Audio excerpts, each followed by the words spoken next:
Hello everyone, welcome to another episode of Music of the Week. I know it's my first video since last week's Music of the Week because I forgot that there wasn't a UFC card over the weekend. So yeah, we just got another 5 albums to go through. I'm going to try and talk about them as best as I can, so let's just go. We begin in Atlanta, Georgia for Becoming the Archetype and their 6th album, Children of the Great Extinction. This is the band's first album since they broke up in early 2013, because it wasn't long after they put out their last album, I Am, which came in 2012, which was my first Becoming the Archetype album. And I did listen to, I know that their lead singer Jason Wisdom did a side project thing, and I didn't really like that album a whole lot. I think it had its moments, so I think I gave it like a B- or something, which actually, no, that's a good grade, but I can't remember what grade I gave it. Whatever grade it was, we're not here to focus on that, we're here to focus on this. This album gets a B. There were a lot of moments about it I liked. I liked the emotive storytelling for the most part. There was surprising emotion behind a lot of this. I like the fact that despite being a very Christian-y sort of band, they don't really heavily rely on the melody too much. I like how much the prog and technical death elements really take place on the album, which is something that's always been a factor for them. The performances are still really good. I think there's almost all the same band members. I think there's only like 3 though, but they're like ones returning from before they broke up. So yeah, I think that's the thing they got going for it. Production's quite good as well. I couldn't really find out who handled it. It might have been a band member, I don't really know. Yeah, it's just got a lot of really good stuff going for it. I like the pacing a lot as well. It's very heavy and it doesn't really stop with the riffs, which is something that does help. It can be maybe a tiny bit too heavy, but I still really enjoyed quite a lot of it. It's good to have them back, you know. And considering that I was never like a super huge fan of them, and I only really heard about them before they broke up, I thought this was a really good return to form for them, even though I've only heard one album before this. So yeah. Next we go to Oakland, California for Machine Head and their 10th album of Kingdom and Crown. So I've heard about Machine Head. I'm actually a lot more familiar with them than I think I am with almost every other band on this episode. Find out more about that as we go along. Yeah, I've only listened to the band's previous album, though, and I wasn't really a big fan of that one. However, I did quite like this one. I'm giving this one an A-, and the reason the minus is there is because the album is a bit too long. However, it's still very good, like, thrashy, heavy metal riffs, which is what you expect from the band. It is their first attempt at a concept album, and it revolves around 2 characters who are sort of like motivated by revenge and loss and go on killing sprees. That is actually the description that they've given. I've got the Wikipedia page open, so you know, go and look it up yourself if you don't believe me. It's a very strange thing to do, but considering it's the band's first concept album, I won't really give them too much flack, especially because it was Robb Flynn that did most of the lyrics. Speaking of, he's pretty much the only remaining member of the band now. I am sad that this album doesn't have Phil Demmel or Dave McClain on it, because those were the original guitarist and drummer. Well, not the original, but the ones probably best known for the work of the band. Yeah, the new members fit in well though. Robb Flynn is still an amazing vocalist. I still love his growl. It's very, very good. Yeah, just really good stuff all around. Production's quite nice, handled by Robb Flynn, as I just took a peek at the producer for the album. Really solid stuff all in all. Storytelling's okay. I do think it could have been a bit more cohesive, and I think the album should have been a little bit shorter. There's, you know, an unfair bit of that. I mean, the first song is like over 10 minutes long, and yeah, I think that was a bit too much. I mean, there's setting a tone and a world in a concept album, then there's just overdoing it. But the album still has a lot of really great moments, like the riffs are still king, the production's really good, the performances are still really solid. I definitely think it's worth a listen, personally. Next we go to Teignmouth, Devon, England for Muse and their 9th album, Will of the People. Now this is probably the band I'm most familiar with in this episode. I've been a fan of Muse for a long time. I've only been listening to their full album since 2012 though, and I thought that the last couple were a bit on the dodgy side, but they just decided to have, I don't know, a bit more fun with this album. I'm giving it a B+. Matt Bellamy is still an amazing vocalist. I wish he had more guitar solo because he's an amazing guitarist.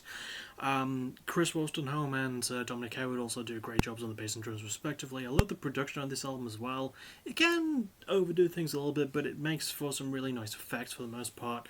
I feel like the album is a little bit too short in some areas as well, and it can be a bit repetitive in terms of structuring, but it's still really solidly handled, and it keeps a really steady, like, alternative rock rhythm. By the way, this is probably one of their more alt-rock leaning albums. There's not as much, like, spacey or proggy elements on this one. It's just more, you know, fewer frills and more fun. This is a very fun Muse album, and it's a the kind of album that they haven't made for a while, I would say, you know? A lot less focused on, like, politics and trying to solve the problems of the world, more focused on it, despite it being called Will of the People, more focused on, like, personal stuff, and I do appreciate that they went with that route for it, because it's something that was sadly missing from the last couple of albums. Yeah, production's great, lyrics are really good. I think I could just about everything. I like the riff, the bass work, the drum work. Pretty much like everything about this album, but again, you know, a little bit too short and a little bit too simplistic in some areas, but still really solid. And if you want a good Muse album, this is probably the best one that they've made in a while, so go check it out. Next we go to Vancouver, British Columbia, Canada for Rare Americans and their fourth album, You're Not a Bad Person, It's Just a Bad World. So this one is listed as an EP by a couple of sources, but most sources actually do list it as a full-length album. I think the band themselves call it that. So I'm going to call it a full-length album, even though it's only like just over 27 minutes long. This is a band I heard about through a YouTube ad, and I immediately became enamored by their like cool take on punk. It's got like hip-hop and indie elements to it as well.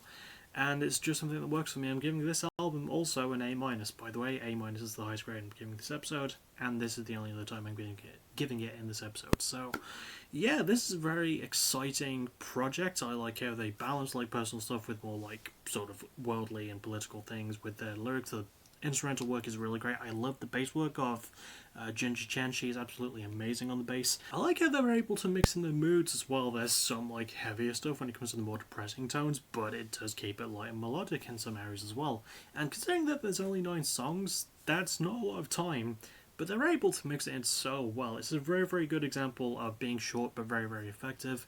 And if you've heard the buzz around Rare Americans, because there has been a fair bit of buzz around them, I recommend checking this one out. Production's really good too.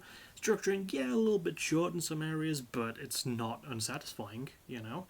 And yeah, really the performance work, the instrumental work, like the lyrics a lot as well, with nice focuses on love and loss, and again, some political stuff, but like not overly so. Just a really good mix and a very experimental tone as well. I like the band's willingness to experiment, even though they're not even though they're a very new band. It's just really good stuff, so I recommend checking this one out if you want to. And finally, we end with a debut, Underthrow, with their first full-length album, In Memory of Fading Hearts. This is also a band I heard of via YouTube ads. So this is a hardcore punky sort of, hardcore punk, sort of emo, sort of leaning thing, with more focus on the hardcore punk side, but the emotion of what emo can bring. And I'm giving this one, like, just straight up get the grade out of the way, giving this one also a B+. I really enjoyed a lot of the elements from this. However, as much as I like the surprisingly intricate guitar work for this genre, as much as I love the emotion packed into the performances and the lyrics, as much as I love the raw production, and I think the band handled it themselves considering that the album is self-released, it does lose a little bit of its way when it comes to the second half. After the instrumental 1.5 minute title track in the middle of the album, it feels like a lot of it just sort of stumbles a little bit. It's like all the good ideas came in first, and some of the song placement is a little bit weird to me. I don't know why they would put the longest song of the album first, considering it's 4.5 minutes long. Like, that song isn't on the entire album. Yeah, I would say that somewhere else personally, or just, kept that and then made the last song a little bit longer. But it's still really good for what it has, and this is, much like Rare Americans, Underthrow are a band with a really cool name, first of all, and it's a project I'm excited about, considering how new they are. They've got plenty of time to learn, so I'm really excited to see if they do, and I really hope they do, because they've got a ton of potential, and they just need to focus on the more technical side of things, the structuring side of things rather, but besides that, I think these guys are set to go. So yeah, give this one a try if you want some really new hardcore punk. This will fill that gap. And that'll about do it. My most recommended, getting that out of the way now, probably, you know what, all of them. I really liked all of them on some level or another, but my most recommended, the one I would recommend you take with you the most, is not Machine Head's album, although that is pretty good. I'd recommend Rare Americans' album. It's a very unique sort of flavour. It's got this undeniable cool factor to it, so go check it out. It's really, really good, especially if you've heard the buzz about them.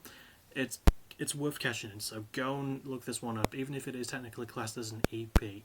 So yeah, most sources classify it as an LP, which is what I'm doing because it helps me stay sane. That's why. I don't know why I said that. As for what's next for me though, tomorrow night I'm going to start streaming my next Let's Play, which is going to be Alice Madness Returns, and then some point over the weekend I'm going to be able to get my Black LP fully edited and put up on YouTube, so I've only got like a couple more... No, not my Black LP, my friend Pedro LP.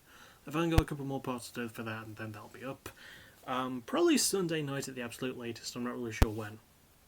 And that'll about do it. I'll see you all tomorrow night for another stream. And the next video might be a Fight of the Night, because there is a UFC card this weekend. So, see you all for that, if there is one to talk about. And as always, thank you for watching, you're awesome. Bye-bye.